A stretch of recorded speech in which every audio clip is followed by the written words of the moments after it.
day 3 in University Heights, and this is Laura Eubanks with your succulent tip of the day. And today is Soil, Rock, and Foundation Plant Day. So you can see that we have cleared out all of the nut grass and left a blank palette. This represents 6 yards of soil. I need a couple more. The guys, yeah, all's good. The guys are unloading boulders out there. They brought in the soil, and now my job is to figure out where I want my hills, because we're going to be taking flagstone that we pulled up from areas around Gigi's garden and making a mosaic pathways all through this design. So remember, when you do your soil, don't go cheap. If you think you need a yard, get 2. If you think you need 5, get 8, because it does decompose and we want to see some substantial mounds.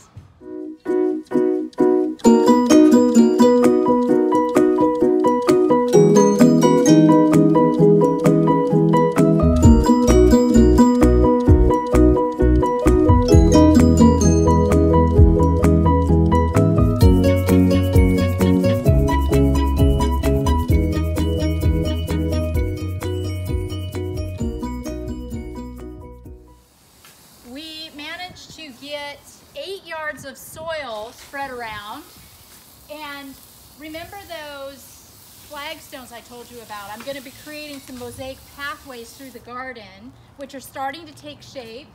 We've got our boulder stage. This is how many ton, Greg? 2 ton. Well, probably more closer to 2.5 ton boulder, because we pulled some from her front yard. Look at this. Can you stand it? Water it, Randy. Water this, Randy. Look at that rock.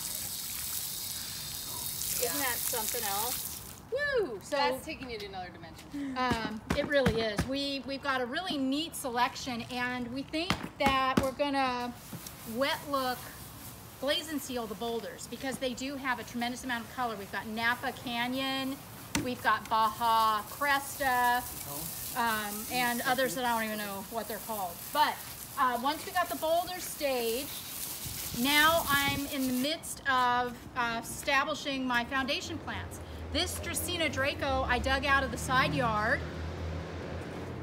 This Bacarnia recurvata got pulled out of a pot. The sticks on fire were actually back against the fence, and they were very, very tall. So I just cut the heads off and reset the heads and threw the bodies away. We've got a Petalanthus bracteus back behind the bench. So what I'm thinking, my process is I want to see height kind of like a 5 on a die, like a dice. You know, you throw the dice at the 5. I want it to be, the first thing I do is put together the checkerboard of foundation plants, things that I know are going to get tall. Then I begin filling in with the medium size and then finishing with the tapestry work. Okay, so we're going to wrap it up for today. We got all of the foundation plants in, and Colin and Randy began the tapestry work. This is Colin's masterpiece. It's still in process.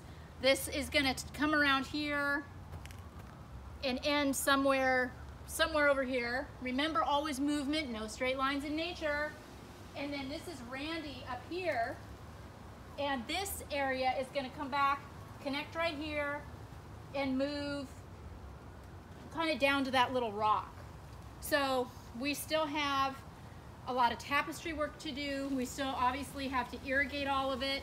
I'm going to be pulling all of these flagstones into a mosaic pathway all through the garden. So because I'm running pathways, this needs to be a 360-degree presentation, meaning we don't want to see a butt. So in the back, I need to make that the front.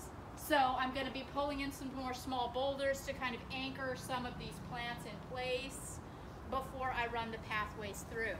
Remember also, despite the fact that we've brought in copious amounts of soil and we have really suffocated the grass, that nut grass is tough, so we will be applying weed fabric to all of the areas that are not covered with plants. So this is the end of day 3. This has been Laura Eubanks with Team DFS and your succulent tip of the day in University Heights. See you next time.